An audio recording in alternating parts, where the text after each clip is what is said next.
কাকিমা, আমরা কি এই সুড়ঙ্গের ভিতর আটকে থাকবো? এছাড়া তো কোনো পথ দেখছি না রে মা। মনে হয় এই সুড়ঙ্গের ভিতরেই আটকে মরতে হবে। বাড়ির নিচে সুড়ঙ্গ থাকলে বের হওয়ার পথটাও তো থাকবে। ওটা কোন দিকে গেছে তুমি জানো না? না রে বাবা, এই সুড়ঙ্গের কথা আমি আগে জানতাম না।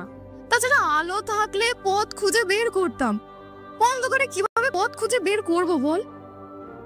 সুড়ঙ্গে প্রবেশ করার সময় আমি হারিকেনটা নিয়ে এসেছি, কিন্তু দেশলাই ছাড়া তো ওটাতে আগুনও জ্বালানো যাবে না।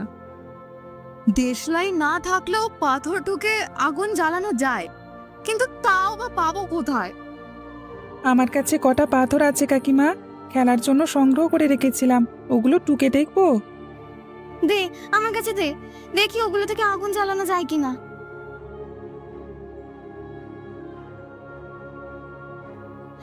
পাথর থেকে আগুনের ফুলকি বের হচ্ছে শোভা। হ্যারিকেনটা এদিকে ধর।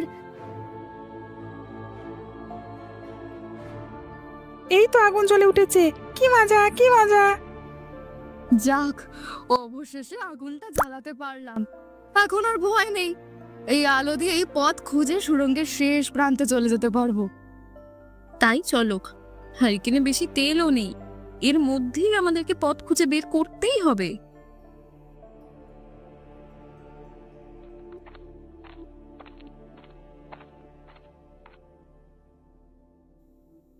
আমি আর পারছি না কাকিমা, আর কতক্ষণ এখানে থাকতে হবে?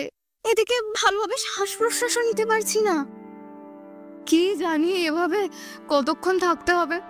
একটা দরজা খুঁজে পেলে তো উপায় হতো।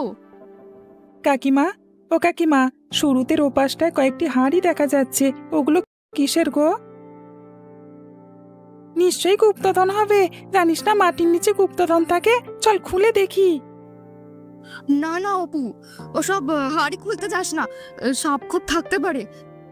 আরে বাহ, এর ভিতরে যে গুপ্তধন রয়েছে! কাকিমা দেখো কেমন চকচক করছে মোহরগুলো। সত্যি তো রে, কলসির ভেতর যে সোনার মোহর দেখছি, নিশ্চয়ই এগুলো আমাদের পূর্বপুরুষ রেখে গিয়েছিল। চলো কাকিমা, সবগুলো কলসি আমরা নিয়ে যাই। এগুলো পেয়ে গেলে আমাদের আর দুঃখই থাকবে না। হ্যাঁ রে, ঝড়ে তো ঘর বাড়ি সব ভেঙে গেছে, এখন এই মোহর দিয়ে নতুন বাড়ি বানানো যাবে। কিন্তু এখান থেকে উদ্ধার হওয়ার পথ খুঁজে না পেলে এই মোহর কোনো কাজে আসবে না। আমাদের আগে উপরে উঠতে হবে। ও কাকিমা, পাশে কেমন জানি জলের শব্দ হচ্ছে, কি ওটা? জলের শব্দ? তার মানে আমরা খালের তীরে আছি। খাল দিয়ে বর্ষার জল যাচ্ছে, তারই শব্দ আমরা পাচ্ছি। তার মানে সুড়ঙ্গের পথ এখানেই শেষ, সামনে তো খাল। আমার মন বলছে এখানেই একটা দরজা থাকবে, যেটা খালের সাথে যুক্ত হয়েছে। হ্যাঁ গো, তাই তো দেখছি। সামনে দেখো, একটা ছোট্ট দরজা দেখা যাচ্ছে। বলেছিলাম না এই সুড়ঙ্গের দরজা আছে। নিশ্চয়ই এটা আমার শ্বশুর বাড়ির কেউ তৈরি করেছিল, বাড়িতে ডাকাত পড়লে যাতে খালের পথ দিয়ে পালিয়ে যেতে পারে। আর আমরা ঝড়ের হাত থেকে বাঁচার জন্য সুড়ঙ্গ দিয়ে পালালাম, সাথে মোহরও পেয়ে গেলাম। নে এবার চল, এই দরজা খুলে বাইরে বেরোই। এদিকে তোদের বাবা মা নিশ্চয়ই আমার বাড়ি খোঁড়া শুরু করে দিয়েছে। না গো, এর ভেতরে কোনো মানুষের অস্তিত্ব নেই। এ তো এত ইট পাথর সরালাম, কিন্তু আমাদের ছেলে মেয়ের কোনো খোঁজ পেলাম না। ওগো, আর একটু ভালো করে খোঁজো না, হয়তো পাথরের দেওয়ালের চাপে ওরা মাটিতে মিশে গেছে। সে হলে ওদের হাড়গোড় তো পড়ে থাকবে বৌদি, তাও তো এখানে নেই। সে কি গো, তবে ওরা গেল কোথায়?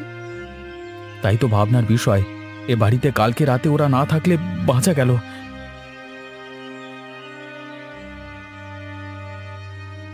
ও বাবা, আমরা বেঁচে আছি, তোমরা চিন্তা করো না। সে কি, তোরা ওদিকে কোথায় গিয়েছিলি? আমরা শুরুতে আটকে গেছিলাম বাবা, আর সেখানে অনেক মোহর পেয়েছি। এত শক্ত দরজার খিলটা আমরা 5 জনে মিলেও খুলতে পারছিলাম না। মোহর পেয়েছিস? কই দেখি দেখি। সত্যি তো, এই যে দেখছি সোনার মোহর।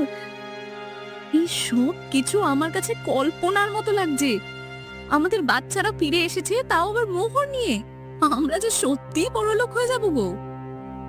হ্যাঁ দিদি, এই মোহর দিয়ে আমাদের ভাঙা ঘর বাড়ি আবার ঠিক করতে পারবো।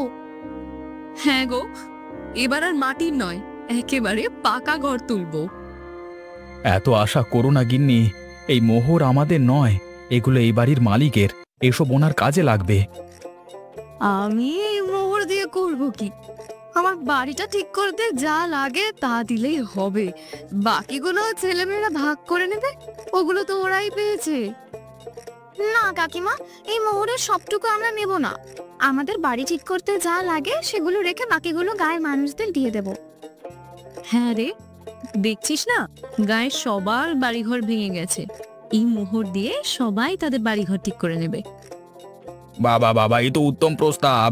তাহলে আমরা সবাই মিলেমিশে সুখে শান্তিতে থাকতে পারবো তো। দেখেছো গিন্নি, আমাদের ছেলেমেয়েরা একদিনে কত বড় হয়ে গেছে। ওরা এখন নিজেদের জন্য ভাবে না, সবাই মিলে একসাথে ভালোভাবে থাকতে চায়। হ্যাঁ গো, সব এই ভাঙা বাড়ির ফল। এই বাড়িটাই কিন্তু ওদেরকে অনেক কিছু শিখিয়ে দিয়ে গেল। আমাদের কাকিমায়ের ভাঙা বাড়ি আর ভাঙা বাড়ি রাখবো না। সবার আগে খালপাড়ে একটা নতুন বাড়ি তৈরি করব, তারপর অন্য কাজ। হ্যাঁ, আমরা কালকে থেকেই বাড়ি নির্মাণের কাজটা শুরু করব, বুঝলি?